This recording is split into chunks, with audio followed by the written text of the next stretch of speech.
Voilà, bonjour à vous fidèles téléspectateurs de notre chaîne Légende 243. Merci pour votre fidélité. Et merci de rester toujours connecté sur votre chaîne Légende 243 dont je vous demande de vous abonner. Abonnez-vous, commentez, likez et n'oubliez pas de partager aux ala manière à pour la bino ko sunga musala auto salaka. Merci beaucoup na bakofi fil bakofi télé diva, en tout cas on est toujours ensemble. Merci beaucoup na bandeko so soutenir ka biso Légende 243. Merci na bandeko nyonso bo soutenir ka les grands mots pas au MM donc talaka kayemo donc songembeli babeta aliko fité donc basangani bango ebele donc système alokola sapato nzambe basangani bango ebele mais jamais ekoka bango. Voilà, merci beaucoup. On est là, on va parler parce que moi makambo les cas sur les réseaux sociaux et puis je me suis dit non, il faut quand même dans l'obaka ndenge zalara. Voilà, nous avons déjà nos rendez-vous, donc je crois déjà c'est 28 mars. Ça sera avec Mama Si le cœur à l'espace Saphir à Kinshasa, non loin de Pullman, je crois. Donc, bandeko nyonso bolingara Mama Si le cœur, papa, maman qui négocie là parce que vous allez à l'honneur de la femme. Et puis ça sera les derniers jours, je crois, ils ont déjà vers le dernier jour, il y a mois de mars. Oh, donc je crois ça sera dans 3 jours. Awa. Donc papa, maman, papa, donc et ça là vraiment bien joué en gros. Venez célébrer la clôture du mois de la femme avec Mama Si le cœur dans Boya Boyoka.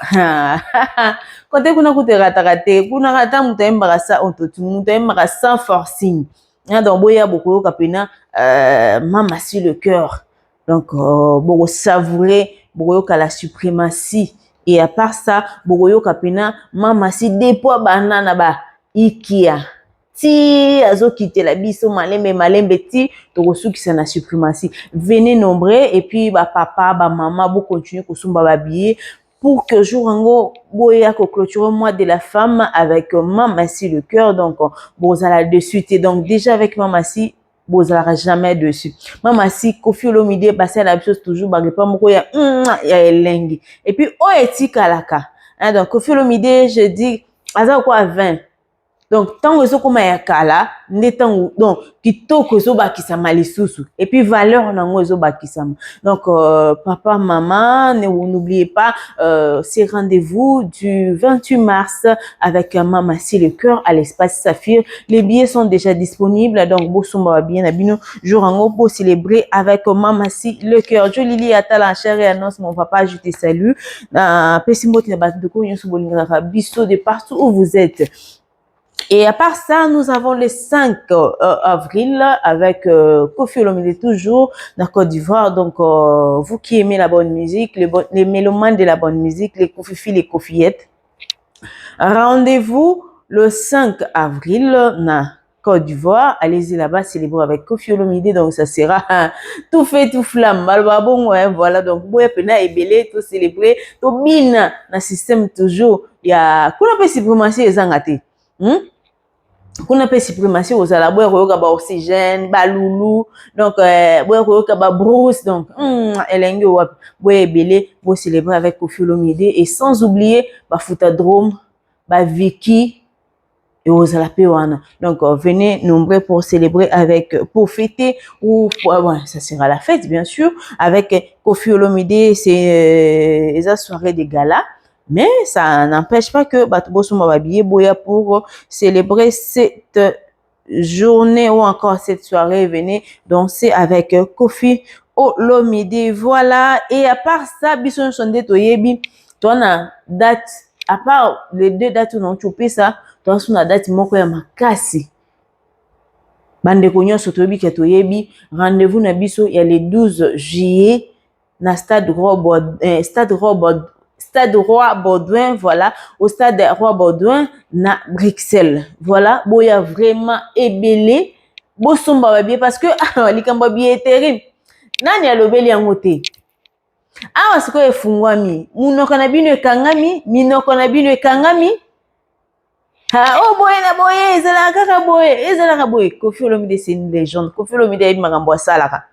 Hein, Koffi Olomide n'est pas comme vos petits mecs là, vos petits garçons là. Non, non, Koffi Olomide n'est pas comme ça. Soki kutu, ba oh beaucoup misalelo.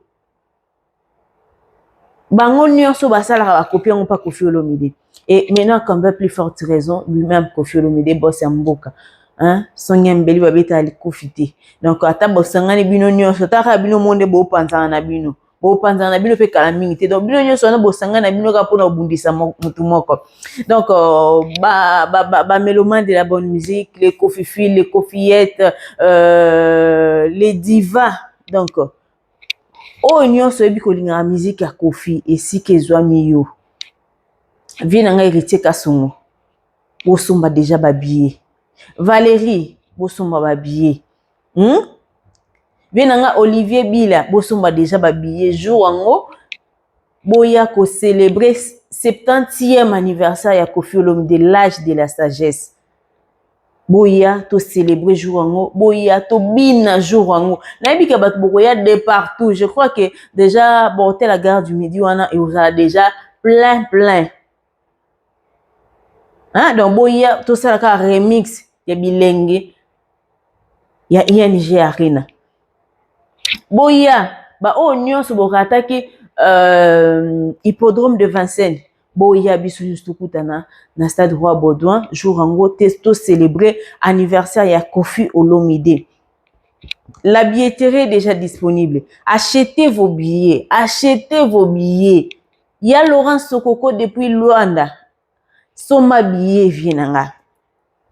Jo Lili atala chérie annonce mon papa na ebi que au réservoir déjà na ba Maria na ba donc na ba vienanga Maria bon réservoir déjà ba hôtel na France wana pour na hippodrome. Je crois que cette fois-ci bon bandelango avec le stade Roi Baudouin. Donc bon bandela bo ça na ba réservation hôtel bo ya penza ebele jour en auto célébrer avec Koffi Olomide. Ba o ba ko uta ba États-Unis, ba o ba ko uta Chine, ba o ba ko uta France, Bruxelles, Belgique, quoi encore, ba pays on peut se belé les kebele. Ba Suède, ba Suisse, Londres, ma mari fa na Londres. Donc na papa Roger Bamba, je crois que bino kutu bozanga déjà té. Maman Aline, na papa Dédé, je sais que boya jour wango pour célébrer le 70e anniversaire ya Koffi Olomide. Boya vraiment jour wango to célébrer avec Koffi Olomide. Boya to bin avec Koffi Olomide parce que jour wana ça va donc et ça appelle fête. Hein? Non, bosomba ba billet, boya koyoka bambabola, boya koyoka ba Vicky, boya koyoka ba Dievoitou, boya koyoka ba manzi boza pebele muta rappelanga banzi mominga ezaka Landry pe. Landry ça be voilà. Landry Olomide je te salue là où tu es. Donc boya vraiment boya ebele to célébrer jour ango anniversaire ya Koffi Olomide. Na ba obe ba voyana ba cadeau boya peka na ba cadeau et ça la pelote mais ba cadeau na biso spécial ko za plus bosomba ba billet pour que jour ango boya ko célébrer avec Koffi Olomide boss ya mboka mokonzi na bango le créateur incréé. Donc boya pena jour ango to célébrer avec Koffi Olomide au stade Roi Baudouin. Donc billetterie est déjà disponible. Allez-y acheter vos billets. Allez-y acheter vos billets pour que le jour là to ambiance vraiment. Pour jour ango hey Nzambe. Bien nga Rixunda je te salue. Donc bosoma déjà ba billet. Ba réservation déjà ça la mangana ba hôtel. Bonjour Angola, et comme tu nazangi place ya kolala, nazangi bueno. Bosomba ba billet, bo réserver déjà ba hôtel Nabino pour la date le 12 juillet au stade de Roi Baudouin avec Koffi Olomide Mama si le cœur avec le quartier latin au Nabino toujours Moussala Kitoko. Mais entre-temps, continuez toujours de consommer cet album La Suprématie de Mama si le cœur. Bientôt de Koffi Olomide moko alobaki que album ba musicien Zoya tu sais que seul mutu oyo apportaka amour na banzembo ya ba musicien c'est Koffi Olomide. Banzembo na yena banzembo ba musicien nyonso betaka, nyonso ekangaka. Donc Bon, vous allez vraiment de citer Tozo Zela. Kalate, après l'album Suprématie, Tozo, album, il y a des musiciens. Et puis, en attendant, tu continues à consommer la suprématie des Mamassi le cœur. Donc, voilà. Et à part ça, on va parler de cette journée internationale là, de la francophonie qui s'est passée à Kinshasa avec la dictée, avec Koffi Olomide, monsieur l'ambassadeur culturel. Non, tant que le Koffi Olomide aza muninga na bino te. Nga kutu na kanisa ya baobenga le petit bonbon de la sagesse. Talaka mutu ye moko mipesa bakombo ya ebele ya minene mais c'est ceux qui nani c'est ceux qui nani. Mais à l'occasion de la journée internationale de la francophonie, on a choisi par madame la directrice du centre Wallonie Bruxelles à Kinshasa à apporter choix na ye ya kobenga Koffi Olomide et puis à moni Koffi Olomide a découvert Koffi Olomide par rapport à GO Koffi Olomide abetaka Scrabble oh to yebika bato ebele babeta. Je me rappelle d'ailleurs Koffi Olomide abetaka concert moko c'était na Camp David, voilà. Il y avait même bato ebele quand me bayaka na concert, il y avait un monsieur qui était là. Koffi Olomide d'ailleurs m'a dit qu'il na podium je crois. Ouais, c'était ça Koffi Olomide m'a dit qu'il na podium. Et puis les gars étaient champions d'Afrique à ce qui concerne ce jeu-là Scrabble. Mais babetana Koffi Olomide a gagné à taba 10 fois. Après ce que mutu abongo boya comparer na bana bina mike o baobi malelo. À ce qui concerne l'intellect, il est tellement intelligent Koffi Olomide. À ce qui concerne la sagesse Azanango, et puis à ce qui concerne Moussala Naye, l'amour, porter de l'amour, de la bonté, de la jouissance dans Moussala Naye, donc tout la Koffi Olomide Azanango. Il sait comment emballer en fait les gens dans makambo, na musique naye. Après mutaboye boya le bate yekuta zaka boye. Lelo abaponier na franco akende osala dictée. La journée internationale de la francophonie. On appelle ça qui c'est comme te jouer. Et puis yoka balbanine diction. Tant muto tanga nanu a ça la dictée. Parce que parler français là, il y a français et français. N'est-ce pas français parce qu'il y a français et français. Madame Jing Nawej paix à ton âme, madame. Il y a français et français. Il y a une différence, il y a I na UT. Mais ce n'est pas le cas avec Koffi Olomide. Quand Koffi Olomide parle, tu sens vraiment que non, là c'est un monsieur qui parle. Et aujourd'hui, Koffi Olomide, il a été choisi pour aller faire la dictée. Siko, na habité, ba musicien belé pe bazana mboka ngo. Ozaki bango te pona nini. Madame Cécile. Monsieur Ali. Pona nini bozwaki nani bato belé baza wana te. Parce que baluki place au pena balobake la tête bien faite en fait. La tête bien faite. Muto non seulement abersa biso banda bo mwana tito koli.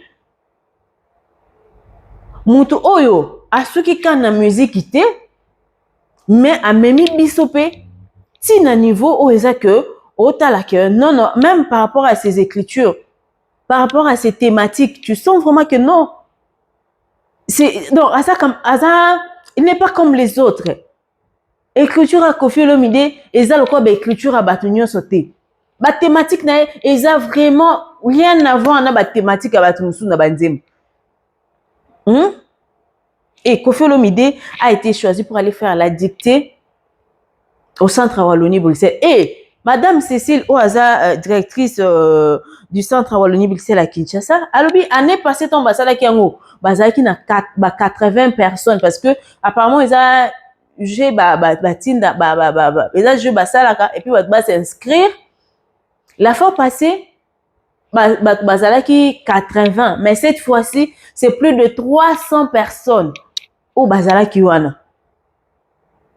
Et basali yango alobi pour rendre hommage na mboka.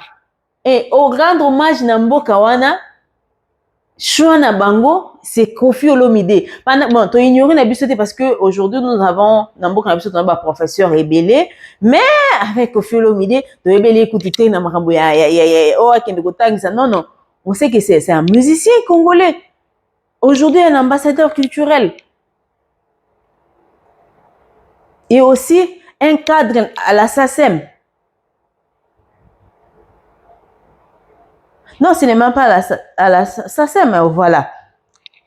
Mais, bon, on vous laisse quand même le temps de suivre en fait cette vidéo et on se retrouve juste après. C'est parti.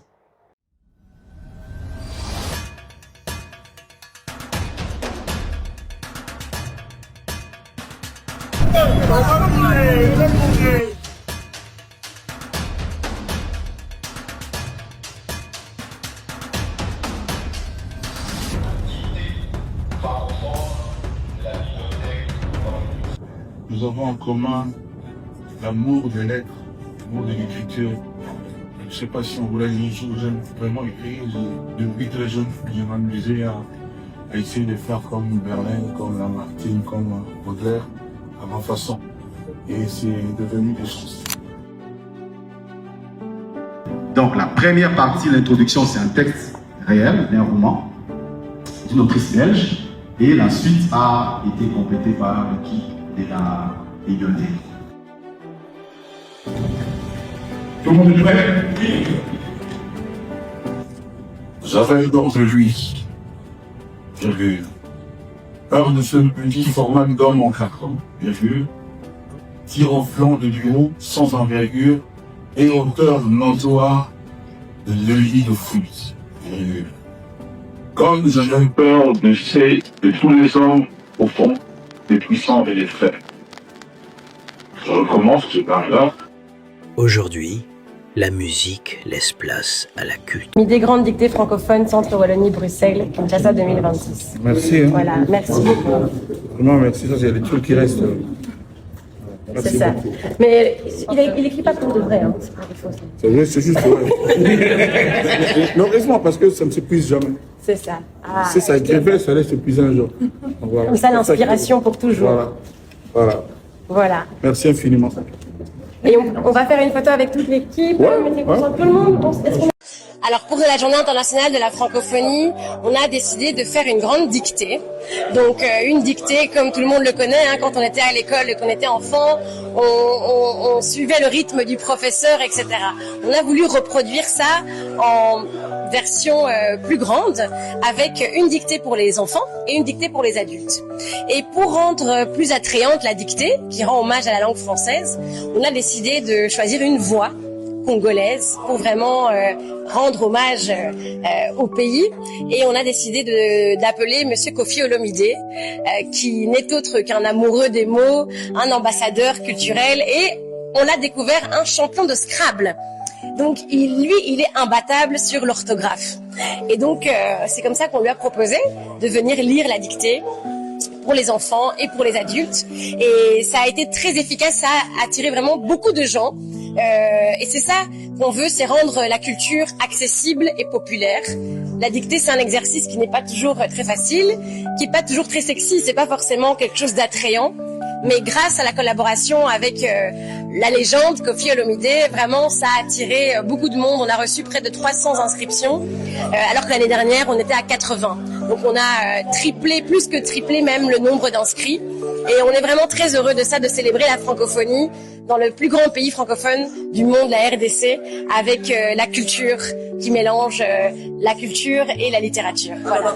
Je pense que la RDC a toutes ses chances, et la RDC est un atout.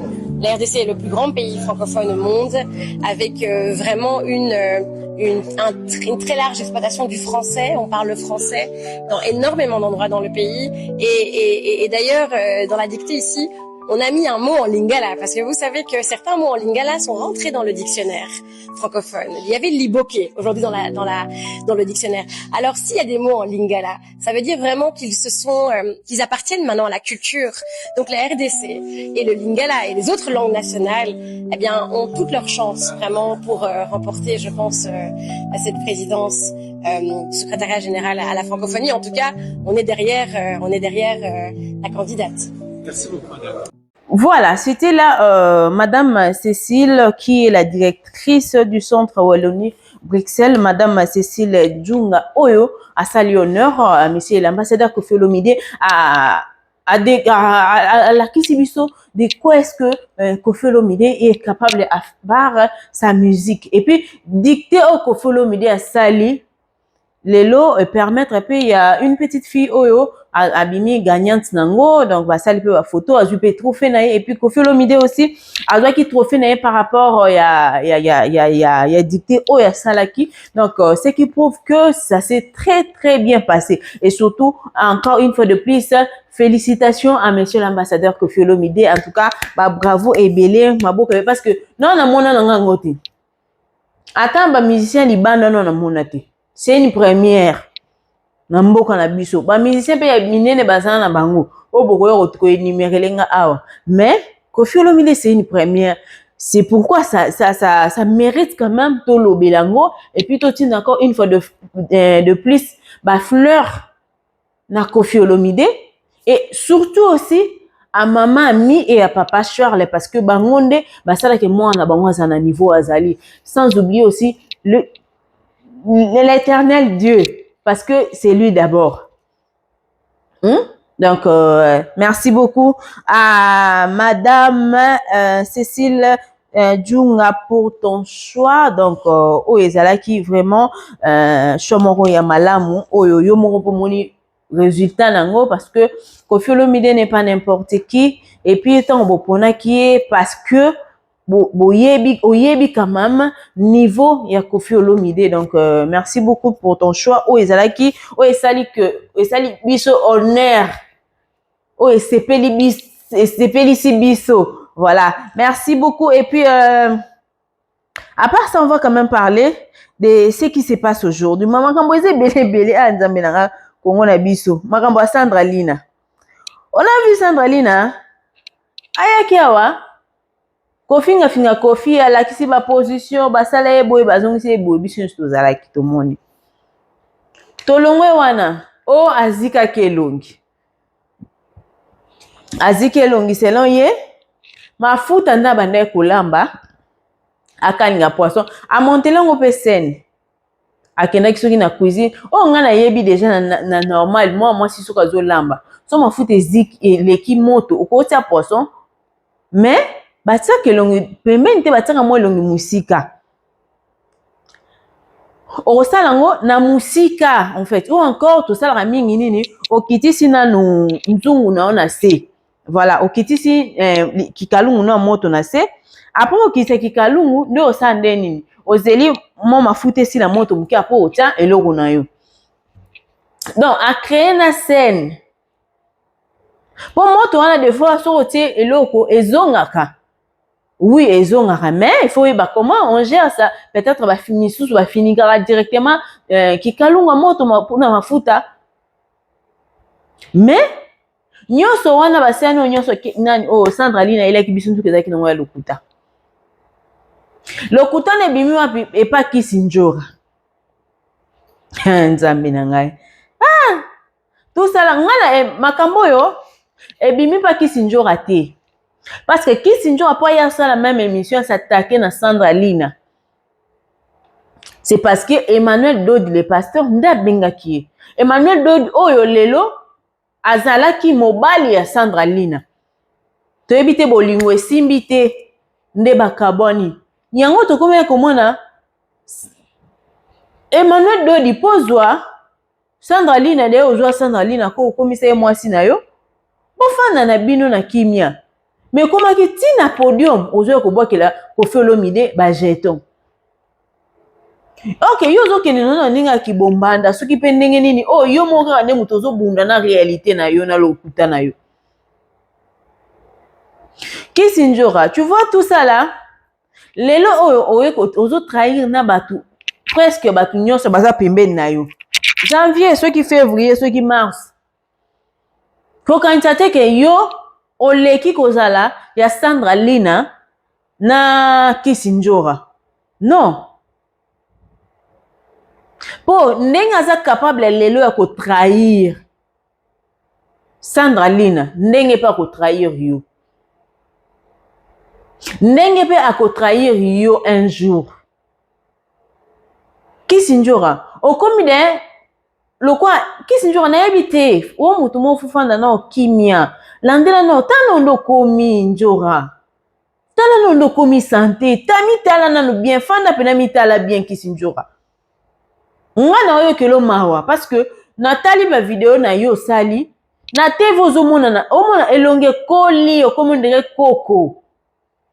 Yo da ndo zano batia na bongo na nzungu bazela ka jour ba finika ba pelisa moto. Eloko ye barate nde ngwana. Po na bo moto bo oza su mutu te njora, oza mutu te. Combien de fois yo Kisinjora osaisa Sandra Lina ba émission ya buzoba yo. Bien que Sandra Lina on pas ne mwana mukete. Ti tant muso ke ndo linga Emmanuel Dodi yo poza ki na sima. Yo po yebi yo na Ken Piana. Po Sandra Lina kenaka na église wana ombasu nini babongisa soki lokolo soki nini. Esila ekoma bima église abima église tatikala na église. Ndeka bomemeli ye mwana oso ya muke o muchopi bomemeli Emmanuel Dodi. Lelo oyo bino nyonso yo Ken Piana na mwana mususu muke wana muchopi boye ko s'attaquer bino nyonso na Sandra Lina. Pona nini parce que Sandra Lina asengi pardon et pas Kofi. Asengi pardon pas Jiben Piana. Ba pardon pe entre guillemets ye moko yebi. Bino mo kaka bato ngo bozaka na Sandra Lina boyeli biso version vraie que Sandra Lina zika ki na mafuta te ne bonda okanisela Kofi batu absomba ki ne ba produit na mo bo apakola ki nde sala ki ebongo rando nyonso lelo oyo Emmanuel Dodi libale Kofi na Sandra Lina po kaka Sandra Lina yaki osenga Kofi pardon. Ne yango esali problème parce que ceux qui asenga ki pardon tende makambo nyonso ezate. Mais est-ce qu'on ceux qui mosali na nzambe ya solo ozwi na ser na yo moko boye okoma obete ye magoda ya église yango tomona na kati église Sandra badanso ya binaka na église wana otalika o badansa kati église mais babenganaka ye te. Tango Sandra Lina kendaka église wana pour comment osambela to mona place passer la vidéo te hein mais lelo ba ko sala la Sandra Lina vidéo officielle ke ba bengani en église pona nini kibo non onyo sose ke kanda ya magoda po bande kona ngai na ndenge ya solo Sandra zaki pena mwasi ya Emmanuel Dodi Sandra Lina oui pasteur kotia na kutu soki bani et puis za bolingo lelo te ya kala bolingo wana eza ya kala bolingo lelo te ya Emmanuel Dodi na Sandra Lina eza même dossier o landro lo mide bakangela ye baninga bakangela ye a perdre même zeme ya mwasi na ye kaka na makambo ya Sandra Lina.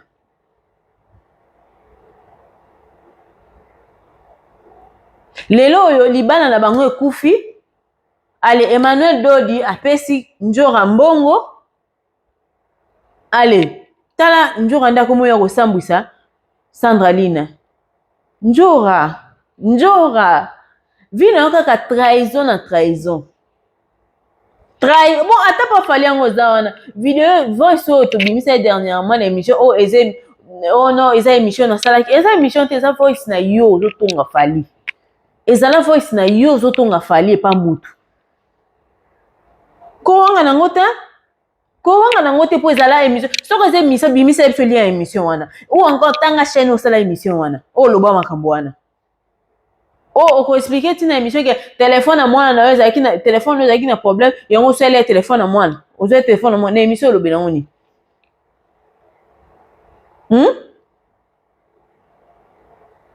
Emmanuel Dodi. Na ebité oh baloba ceux qui ne touchaient pas mais ouais mais on ne touche pas aussi ceux qui ont ouais de diango. Mais makambo bozo sala. Makambo bozo sala soit disant bato nzambe. Y'a ko fait le ministre avec n'a raison. Il repère sa point de vue n'est sur basala nzambe mboka na biso. Bon de toute façon il pose un homme tamboka na biso te Emmanuel Dodi. Aux hommes tamboka na biso te ça c'est vrai. Aux Arabes congolais t'es un papa. Parce que comment yoko ko tiaka ko semaka trouble na kati ya bato. Lelo futi kisinjora mbongo na ken pena po baya ofinga nani Sandra Lina oyo bimina panda so za ikutu ko bota ndesi bo bota tabana misato. Po bolingo na bino za lelo te. Po loko ofundela ka landro lomide. Ezalaka kaka affaire wana ya yona Sandra Lina parce que ba bimisaka voice oyo Sandra Lina atindelaka kisinjora. Oh Sandra Lina oloba ke soki pasteur alali epa na ngana kanga téléphone. Pourquoi faire tout ça? Pourquoi kosala makambo nyonso? Hein? Pourquoi? Bino basali ya nzambe. Batu ba okanisa bino, ondeye bino ne boza ba po Sandra Lina pe déjà même na moi ça Emmanuel Dodi balubana ate. Sandra Lina moi ça Emmanuel Dodi balubana ate. Banda kala. Parce que moi ça Emmanuel Dodi avait compris que awa basali jemo ozoleka awa. Mais tellement Ken Piana mutamemaki Njora Ken Piana mutamemaki Sandra Lina accompagné de Njora bazolia mbongo na bango bazalait toujours à l'aise. Allez Sandra Lina pe Emmanuel azoli ndako bapesi na garantie mara munyoso likolo nga bakseli mutuka ke madame nango ko ba notambola makolo te. Et puis Sandra Lina na église afanda kana ban liboso ya simate yoka badansa bosoto mena kati église muta obengana azate muta olobana azate nyonso o parce que azaki makango ya pasteur lelo libala ekufi entre Sandra Lina na Emmanuel Dodi pona nini po kaka même nzambe Pona Emmanuel Dodi, Sandra fallait passer à s'excuser devant JB. Tout le monde a Ken Piana. Mutuka tamwa na waya malonga la kati ya yakini ngala matana mutuka wana. Mutuka malonga je vous dis, fortunaire. Je crois que fortuné voilà. Ya pembe ngala matana mutuka wana ya kano. Mutasombele Emmanuel Dodi. Un homme de Dieu. Mais tout le monde a genre ba émission Ken Pia na salle ya kofinga ba tutongo midi poko. Neza ki gloire pona Emmanuel Dodi. Tolongo wana ka Sandra Lina. Émission ni na salite ya kofinga ba ex-président na ye. Mais soutient toujours Emmanuel Dodi. Pour la première fois, Sandra Lina leka a salé émission pardon. Allez, na église peut passer les vidéos ya obenga na une église. O église andenge ni. Nzabe. Yana tena no extrait ya eloko ngo wana. Ba yeko benga na sœur officiellement. Ah, nzambe na ngai. Wa bino ku vidéo yango. Ba yeko benga na sœur officiellement que aza suna droit ya kota na église te mikolo. Ba bengani yo ser.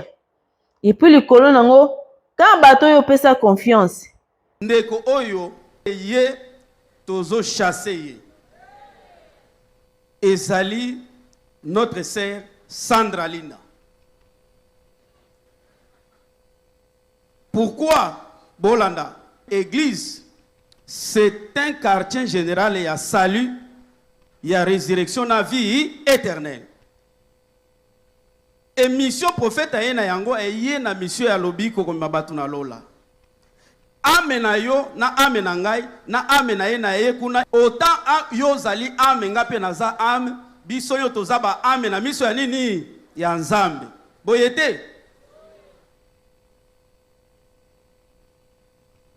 Etango tozoya na lingomba tobondelaka mutu toza na devise na biso eloko tosengeli kobondela batu dans cette église c'est pour les salis. Pona lobiko tokobondela yo tokobetela o mabolongo. Mais lorsque yo mutu aussi oyambi message oye dans cette église, il faut persévérer na sali na yo na délivrance na yo dans l'objectif etokende lola. Sœur oyo Sandra Lina biso nyonso toyebi ndenge nini aya awa e musala nini oyo lingomba prophète asali kati na mwana mwasi wana. Kuna message oyo elokoti sere wana ebongisi ye. Et sur la terre, bien que auti na mokili et na mokili azalaki ko évoluer na monde wana ya musique. Mais bien aimé, tous alaka na mayele capacité ya ko expliquer bien makambo. Mais parmi bana baso babongoli motema ezaka ka Sandra Lina te. Mais tomoni te na bana baso babongoli motema na bivukutu basala makambo yo Sandra Lina zo sala dans les messages.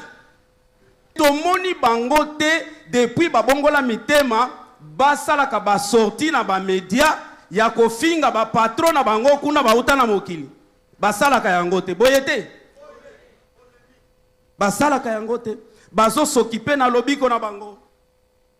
Mais combien à plus forte raison notre sœur dans les messages na musala prophète azo sala awa nini tote ya mité enselier. Est-ce que vous voyez comportement ya Sandra Lina à chaque fois azo sala ba sortie médiatique ezo ya kosuye lingomba na kosuye personnage ya prophète, comment vous allez tolérer ça? Tango azo sala ba sortie médiatique et surtout oyo auti ko sala awa soki akendaki kolamba alambaki na ndako na ye. Est-ce que biso otinaki alamba? Soki alambaki mafuta ezikisi elongi.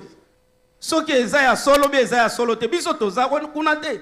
Est-ce que aza mutu ya liboso ba mama ebele bakolisi biso ba mama nyoso balamba kawa? Est-ce que mafuta etikala kozikisa bino te? Et c'est pour autant que bomi filma boti yango na internet. Et comment se fait-il que soki azika ki na elongi ya lingomba problème ya lingomba eza wapi? Problème ya prophète eza wapi? Parce que église oyo eloko ya motu ya pona biso eza pona lobiko. Soki aboyi kobika et puis eza ya liboso te. To fandi ça y est plusieurs fois. Ma sœur, yo il faut ça la différence na batu ya libanda. O combien franchi? Aussi o bongo limotema nini ya yo tika na mokili? Nini ya yo tika na batu wana? Avance avec ton sali. Soki okobima na media lobela message. Lobela lobiko na yo point barre. Mais batoli to pesa et simbate. Peut-être bozo minimiser yango que eza eloko ko minimiser yango te. Ça peut coûter l'église un jour. Voilà pourquoi totelemi que de tels comportements eza malamu te. De tels comportements eza malamu te. To pesa ndeko toli alingi ko yekote.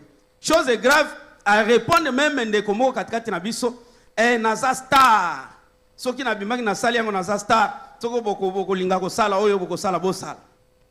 Notre grand star c'est Jésus le Seigneur. Star munene koleka ba star nyonso, notre meilleur star c'est Jésus le Seigneur. Voilà pourquoi tozo sala yango na bolingo yende ko Sandra Lina tolingi ye église oyo to pesa ye bolingo na ba dimension nyos dans l'objectif etokende wapi mais ba acte bani ko poser comme mabe comme il porter atteinte na lingomba na personnage à prophète. À ce moment-là, il faut doter les misafoli wana. Voilà pourquoi ndeko oyo to telemito ye to tie libanda. Parce qu'il y a qui kobikate. Si réellement il y a qui kobika qui a travaillé pour sa délivrance et son changement. Bangwana nyose lelo. Sandralina. Sero oyo Sandralina biso nyonso toyebi ndenge nini aya awa. E musala nini oyo lingomba prophète asali kati na mwana mwasi wana. Mais est-ce que vous voyez comportement ya Sandralina à chaque fois azosala ba sortie médiatique? Ezo ya kosuye lingomba na kosuye personnage ya prophète, comment vous allez tolérer ça? Et Azastar était notre grand star, c'est Jésus le Seigneur. Bien que Aouti na ba comité na niveau sur ko enyo azabenanga que Azastar te. Est-ce une église faut ngamba ba star ezala? Ou bien une église batinyo so bakuma presque ndenge moko. Hein? Parce que tu ko semble sur to le salut de ya Nzambi. Hein? Ba sortie médiatique te, ba sortie médiatique te. Sandralina bana ofinga batu. Banakala mbali boso sala vidéo ya pardon mbali boso ko bengana ye. Mais Sandralina ngope azala Nzambi. Je crois makambo yo ya osala sous vidéo. Hein? Comment bino l'église alelo na comprendre te. Muto sali mabe. Bolobi ono ba sortie médiatique. Non, et ça à cause de la sortie médiatique te. Libala nde kufi papa faki lo ba bien. Pondo za wana et puis muta tinji hotel mo lo ba makamano lo bieza ye moko Emmanuel Dodi. Posto ke zaki ete ngozo ta wana ta wana te akoya ko lo ba makambo nyonso lobi. Non. Ongo lo ba te et puis Kisinjora ingrat. Kisinjora yo okufa munoko polele likolo mbongo. Ka Emmanuel Dodi na pesa yo mbongo o livra Landry Olomide ba ela Landry Olomide na 2h du matin na ndako. Na mwasi na yake ndo sala fausse couche pona yo lokoso mbongo nani Kisinjora. Ta pososo elembo comme loko asoki nini. Hein? Lelo o Sandralina. Asape muto lela mbongo pa Emmanuel Dodi. Po bilo toteki la Emmanuel Dodi Sandra. Lelo bo bimi bo yesu ko finga Sandra ngo. Oh da Nzambe na ngeza pasi eza pasi. Parce que bato aboye ozomona ka mutu mais eza pasi. Ozomona ka ndire mutu moya malonga. Benzoka ye wana kande mutu akwaka ko bebisa makambo. Sandralina. Opesaka Kisinjora confiance. Nanjora ngo kumilo kwa. Teo kanana Sandra azikate. Ngama oloba. Azikate. Bato mayele mone ba commenter ba lay kotala Sandra azikate. Mutazika maboko neza ndenge ni. Bilo motala moto ya kozika ya uile lelongi. Ebisa ba pota ba nini ntuta kwa ta koloba ta. Sandra sakelika na bino. Asaka na bino. Bokomi kofinga prophète ya munene Emmanuel Dodi. Omoso ke Sandra kosa na e. Baba prophète Ezekiel mbuko za lokuta. Wana fifi ya lokuta tu. Sandra zikate na so lobi pamba. Est-ce que ziki ya solo Sandra zikate na zikate. Asoma produit mo bebi ngoro so ki pilim. Ko ba mela. Ba mela, ba pakola. Après ebimisa kwa kozika, esa kwa kozika. Après soki ko tapo bete Sandra. Apakola yango etangie poso elo. Ibo ko mona bisu ba te ona. Suka bisu soin. Ya mwana bomoni produit ya mwana tele ni na mwana. Yo tu faut passer. Sandra kosina ye, kozika na yemo na ete. Yasa za. Azika te. Respect na prophète Emmanuel Dodi. Si. Osko na mosko sérieux pour ta place. À la degré. Quel piano za mutuka ya $23,000 au biso to mata na kati ji. Ça c'est certain. Ya pembe. Ateka yango $18 pour me na poto pour me ai bisanga. Quel piano atambola to. Na kuna ba tena na rodia na pena zalaka. Apesa ngama 200 na soir. Longola ba ange. Afi kwa ngwa $14,000. pasteur ni asala ngo na Congo asu Azaki nzoga kai. Fisi mukoko asu vangwa Ya 14 $1000. Sandra yana za na vangwa. Mafuta Sandra ndako 500. Basomele biloko so ndako. Chaque dimanche azo mbongo kolia. Ya kolia. Ça $50. Ça $50. Chaque dimanche. C'est le gouvernement ça fouet comme il souffre pour et là on est ça fait du tout ya mwana sekla ya chama. Pili. Njora. Mokili ya mabe. Kasi yo pese elongi baby, yo pese somba eloko ngo pakwa na elongi te Njora. Somba pe eloko ngo na pakwa na elongi. Elongi ezongo wana ya ba jeune. Likambo oyo ya bolingo Sandra Lina na Nana Emmanuel Dodi bandi lelo te. Kisi Njora baken piene zaka kilokoso nde esala bango. Po bino nyonso nde boyebi wana boyebi, bino nyonso nde bozana boyebi ke Sandra Lina na Emmanuel Dodi magode beta maga. Et puis banda kobeta malelo te banda kala. Ti Emmanuel Dodi asombeli Sandra Lina mutuka po aza makangu ne. Emmanuel Dodi asoela Sandra Lina nini ndako po eza makangu ne akenda kolala kuna kisi Njora leka lo ba pe vérité ke yo muto tindelaka Landry Olomide vidéo audio wana o Sandra Lina tindelaka ke so pasteur alali pa na ye moyen a fond la téléphone et la attaque en téléphone lo ba pe vérité Emmanuel Dodi ça kisi Njora nde mona muta malonga ye muta tindela ye muta partager audio Sandra Lina tindela ye. Oh, l'option c'est que yo Emmanuel Dodo bimaka na Sandra Lina. Muta partager audio wana nani ye moko Kisi Njora. Lelo siko bolingi bo sacrifier na comprendre la pete na côté ya Sandra Lina. Bon na côté lite mais na minute on makambo ezaleli. Bango yeso bana ba mabe.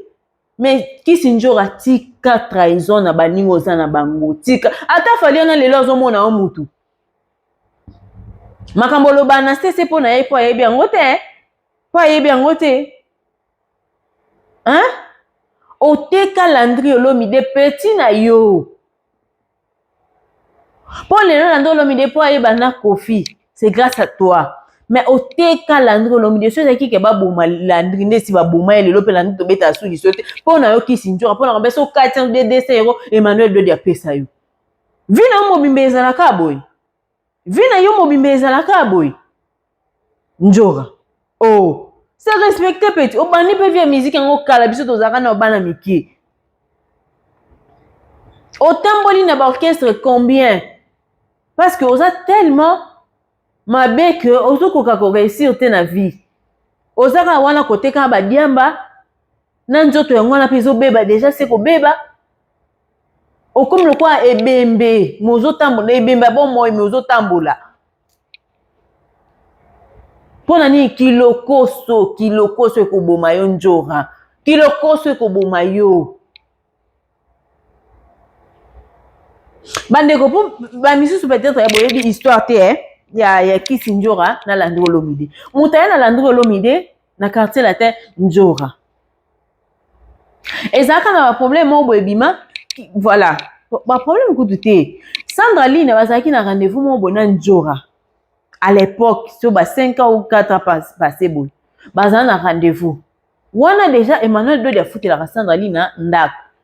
Et puis Sandra Lina va beta kadea magoda na Emmanuel Dodi. Et comme ça que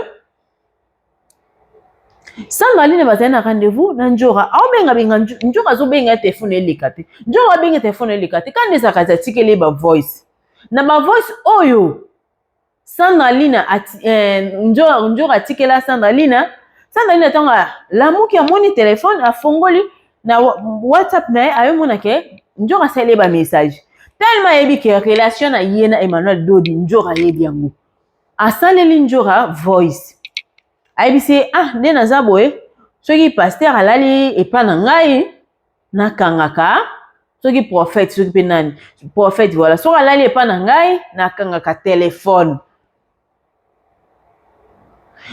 Njora zwa voice wana atika na pe na téléphone kama masolo ba mbali po ba yokuta ba rendez-vous no ba sali e inda rate yindi Sandra Lina comme ofinga Kofi Olomide à l'époque Njora zalana na Kofi Olomide Njora zwa voice wana apanza ti eko se retrouver et pas Landry Lundi pas les qui na émission que non faut ça à s'attaquer na nani na njo na Sandra Lina nda ofinga Kofi njora le nani Landra leka na voice ya nani ya Sandra Lina comme preuve bimaka na Emmanuel Dodi Sandra nani na émission balekisa audio wana makambo ya Emmanuel Dodi na Landry banda wana Emmanuel Dodi a portal Landry Olomide plainte na 4e rue Limité akoma ko lukisa Landry kisi njora ka bato abenga bato na ye po alobake ba lukisa Landry ba porter plainte pa Emmanuel Dodi parmi bato abengaki moko signaler Landry ndoza wana yebelaka déjà parce que ba lukisa pa Emmanuel Dodi bakangiso ba porter plainte tanga ba Emmanuel pe ba influer quand même na mboka allez ba pasteur bana mbongo timonga mabonja sana na onyo salingi Landry luka place il faut obatama Landry akenda abatama abata moi 2 semaines 3 semaines eleki ayo kozonga nina ndako tango tension makambo ikiti kozonga ya Landry na ndako azongi moi sinazaka na zemi ya 5 mois à l'époque abengi mutu na ye ya confiance njora ye njora ngane na aboy na zongi na kendaki me excusez-moi namoni tension ekiti na zongi ok njora déjà apesaka yeso $400 et pas Emmanuel Dodi pour abimisa Landry le même jour Landry abenga njora yebiseki azonga njora pe akenda abenga Emmanuel Dodi ke non mutu wana aye na adresse ya ndako ya Landry mutu apesa bato wana njora bakenda baluka Landry tie pa place Landry afandaka bakote ya Landry na 2h du matin bazwala taka baya babukamba mo porte ya ndako Landry na ndako na kati ya ndako mwasa na zema 5 mois na bana ya mike mibale kokota bakota bwe panique talaka baya babeta na 3 balles likolo po bato babima te babanda kokanga Landry heureusement siko kota ba Landry ezaka na colonel mo banda fanda kote wana non ezaka général mo aza kote wana ba soda siko général wana tango bayoki masat bango pe ba répondre na munduki et comment ça ko ndeti deka nde bato na bakima bazwa sous Landry te soki bazwaka Landry na butu wana bakendaka na ye na minute wana ba stress wana après quelque temps zemi ibima mwasi se retrouve na hôpital zemi longwa et 5 mois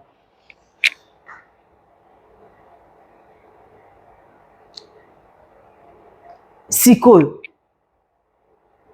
tout ça là pona njora lelo yo telemeli yo na Ken Piana bobosani ke bino bato boteka Sandra Lina pa Emmanuel Dodi bobosani yango mutuka njora yo bapesa mutuka te pwani bapesa mutuka te pwani Ken Piana mutando sa kopo memela Emmanuel basi yango bapesa ka fortune yo za wana njora bapesa mutuka te pwani Ken Piana ye peso memela Dodi mono amukio akoma oza ba émission lelo anasa peka na Ken na chaîne ya Ken Emmanuel Dodi apesa ne bato nyonso mituka bino bozana mibale na eloko no tambola na pembeni nazale kwa ekeko février soki mars ye bapesi ete pwani na yo moko oza ko ebembe déjà me otambola bapesi bino te pwani me boye ko bimawa po boye ofinga Sandra Lina nyonso naka po asengi pardon Emmanuel Dodi asepeli te un homme de Dieu me ozoluka kaka kopanza bato bambongo na bino lebo sela ngo makambo malamu ekomaka ya kosalela mabe njora okokufa monoko polele okokufa pena monoko polele kisi njora bandeko rendez-vous na biso na stade Roi Baudouin bosomba babillet boya koyoka ba sauf kipe boya koyoka ba Dieu voit tout, boya koyoka bangobila ba noblesse oblige, état civil, ba bébé goût. Donc Koffi Olomide a tellement la banzembo ebele, a tellement que ceux qui bandi ko Koffi Olomide so bandi obeta banzembo lelo. Bana eko ça peut une semaine banzembo si la raté. Oh na ba moment ba concert, ba moment za non ka mikie. Mais to ça na nini? Aoluka a vu moi simbi pour lancer la bino ka plaisir. Boya botia ba na se ba titre banzembo bino bo sepela nango Koffi Olomide yembela biso jour wana.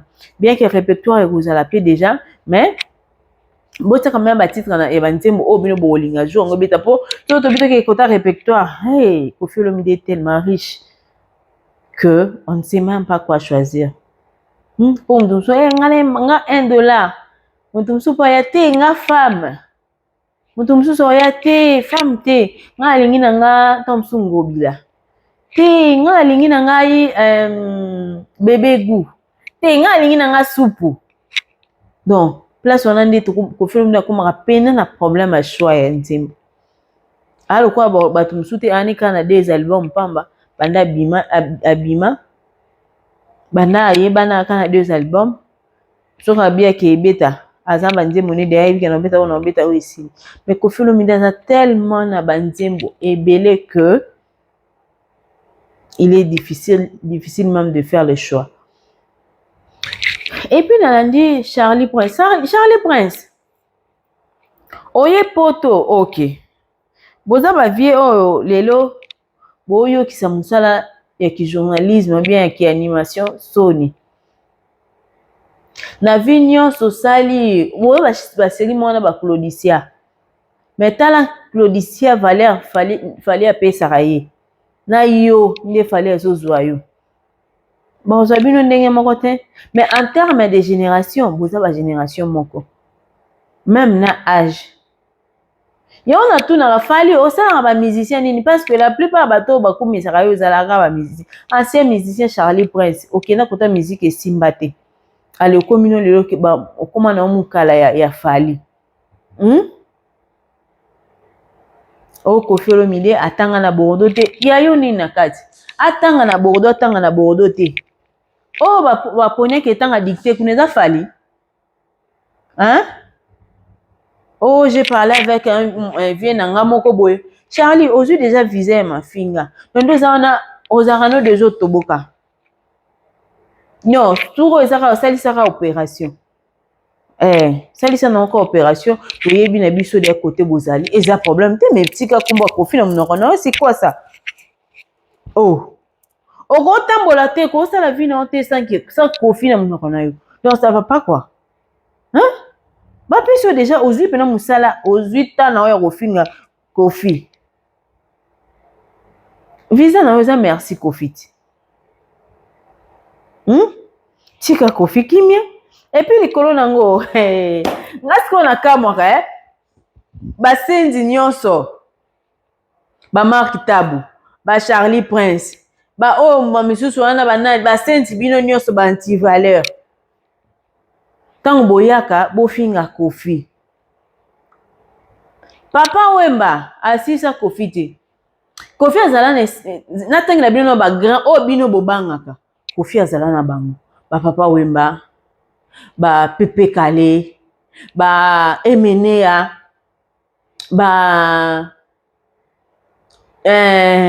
viena biso ba Evoloko, tozu banani ba Josan Nyoka Longo. Bato ebele ba mama Betty Masikili ba mama Chala Mwana ba Pongo Love bato wana nyonso wana bota siko ba makasi o bazala nango musique oyoka musique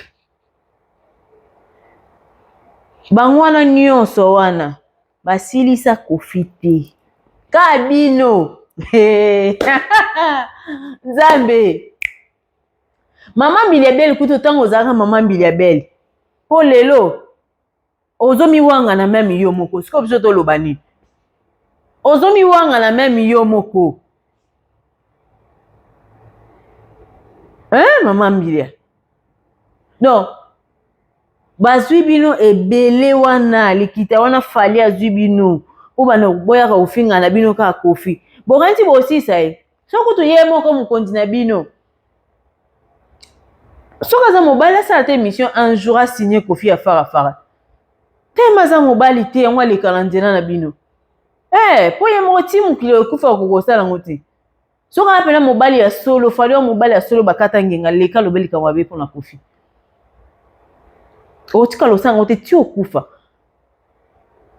mais tellement bato oyo balobelaka yo baza tellement babete que baomonake koloba na bango nde esilisa kofi na bitumba kofi akuta nango banda azala kofi kofi ayimba banzembo makasi oyo lelo erefere biso situation actuelle ayimba yango deja ya kala oyoka nzembo mo boye ayimba na ya kala omota situation yango eleka lelo kaka wana moto wana bino nde boya bokoka lelo kosilisa ye fali wana na mosala makasi oyo kotika losala te misala nyonso ya kofuta bamikala na yo banini tala ozwi na bamusicien me bokosisa kaka kofi te aka likolo aomata si aomata kaka si komata donc Charlie Prince prends ton temps finga ato fingi matongi na bino ekosimba te Koffi Olomide aza eleli ekosimba te nzoto ya Koffi Olomide matongi mafinga ekomaka te ezokoma te po soki ezalaki ekoma nde tomona ntango mosusu via kraka nde ntango mosusu maagitation nde efali akomaka ye azala siko bongo te ye pene aza pose aza kimia me bino mokuna kaka boye na oyo toyebi deja ke oyo mosusu kone nani Rosa Ngoma azwi mpe deya visa mafinga yo mpe deya azwi visa aoya mpe kala mingi te tout ça là c'est grâce à Koffi po so bofinga ya Koffi te bolinga bozwa bavisa te mais batio d'échappement mpe kote kuna nde problème po mabe nango sikoyo bavisa ngo bozozwa me ya ofele te avant mafinga mosala na simanteri mpe ezosalama siko bozomona problème nde yango wana mosala na simanteri boya bozuka bozwa ata mosusu basi bokolala mwasi 3 fois boye okoka su te ale babengani ezala ezambe bo bapesa na bango bino bavisa lokola rêve na bino eza poto bokoma na poto yango bokoma surtout kutu wa mibali zambi bon bona bino mpe mibali te bona bino basystème kaka donc bona bino kaka babino nyonso boya kote moko donc boyebaka nde bosala mais bana membre rendez-vous na biso le 12 dimanche 12 juillet venez célébrer avec Koffi Olomide boya tobina boya pena tobina jour yango le 28 mars à l'espace Saphir à Kinshasa avec Mamassi le cœur et puis les 5 na Côte d'Ivoire Koffi Olomide Mamassi le cœur bozalawana pour faire plaisir na ba mélomane nyonso na ba Koffi Fili ba Koffi Yet mino ba nyonso bolingaka la bonne musique pona ngai tosuki awa tokutani mbala esima bisous bye